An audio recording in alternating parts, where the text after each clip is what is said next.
Eu sou Mário Persona e essas são as respostas que eu dei aos que me perguntaram sobre a Bíblia. Você escreveu perguntando se Paulo não tinha certeza da ressurreição.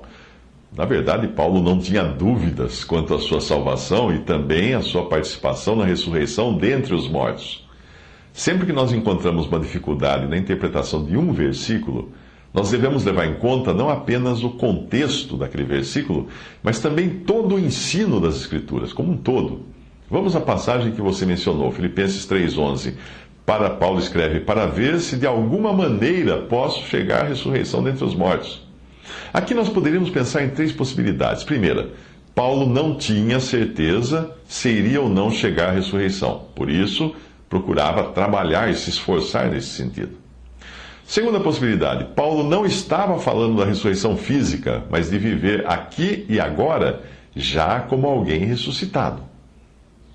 Terceiro, Paulo estava falando da ressurreição, mas não estava colocando em dúvida que iria alcançá-la, mas que até lá ainda passaria por dificuldades.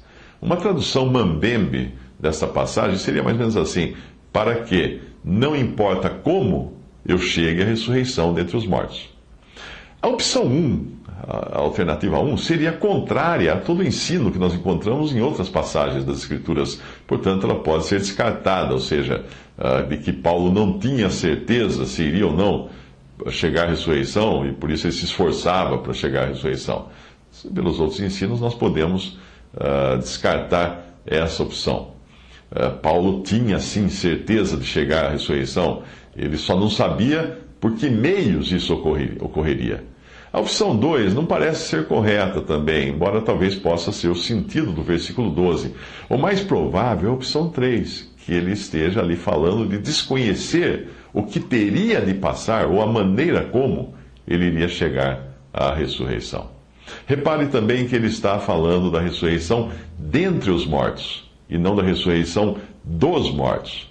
A ressurreição dentre os mortos, quando você vê essa expressão ressurreição dentre os mortos ou de entre os mortos, acontece no arrebatamento, porque alguns que estão entre os mortos hoje serão ressuscitados, não todos. A ressurreição dos mortos será a ressurreição daqueles que restaram, e esta ocorrerá no juízo final, no grande trono branco de Apocalipse. Mas aí não é uma ressurreição para salvação, mas apenas para condenação, para Deus lavrar a sentença daqueles que não foram salvos em vida, porque a salvação se dá em vida, não depois da morte. Filipenses 3,12, não que já a tenha alcançado, Paulo diz, ou que seja perfeito, mas eu prossigo para alcançar aquilo para o que fui também preso por Cristo Jesus. Eu entendo que aqui ele esteja falando da perfeição prática, da semelhança de Cristo, que deve ser o alvo de todo cristão. Existem duas coisas em relação ao cristão: a sua posição e a sua condição. Posicionalmente falando, o crente já está completamente salvo, ressuscitado com Cristo e habitando já nos lugares celestiais em Cristo Jesus, porque é lá que ele está. É isso que você encontra em Efésios 1. Porém, condicionalmente falando, a condição do crente, ele ainda está neste mundo, num corpo cheio de imperfeições e lutando todos os dias contra as dificuldades. Ele procura, de fé em fé, tornar visível na sua condição aquilo que ele já é e já possui na sua posição. Uma ilustração disso é um rei no exílio, que recebe então notícias de que os seus súditos conseguiram vencer o inimigo que usurpou o seu trono lá na sua terra natal. A partir daquele momento, o rei vive uma situação semelhante. Ele já é rei, já está entronizado e com todos os direitos e privilégios que o rei teria na sua terra natal. Mas, por enquanto, ele ainda está vivendo num país onde ele não manda coisa alguma, ninguém o reconhece como rei, como autoridade, e ele precisa se sujeitar a andar de transporte coletivo e pegar fila no banco. O que separa essa condição da sua posição é apenas a viagem que ele terá de fazer de volta ao seu país de origem. Assim que ele chegar lá, tomará posse de tudo o que já era seu de direito, ainda quando ele ainda estava no país do seu exílio. Isso tem a ver com a santidade prática e a santidade absoluta. Um crente já é santo, já é santificado por Cristo Jesus. Mas no dia a dia, na sua vida diária, ele é exortado a ser santo, isto é, a expressar na prática aquela santidade que ele já possui, por ser nova criatura em Cristo Jesus.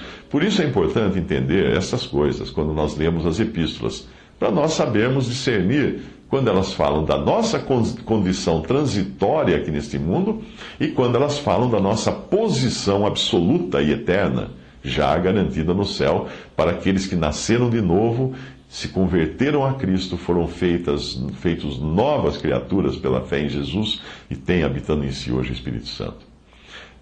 Eu não sei se eu já indiquei a você, mas tem um site www.stories.org.br/Shaddai, Chadai, www.stories.org.br/Shaddai.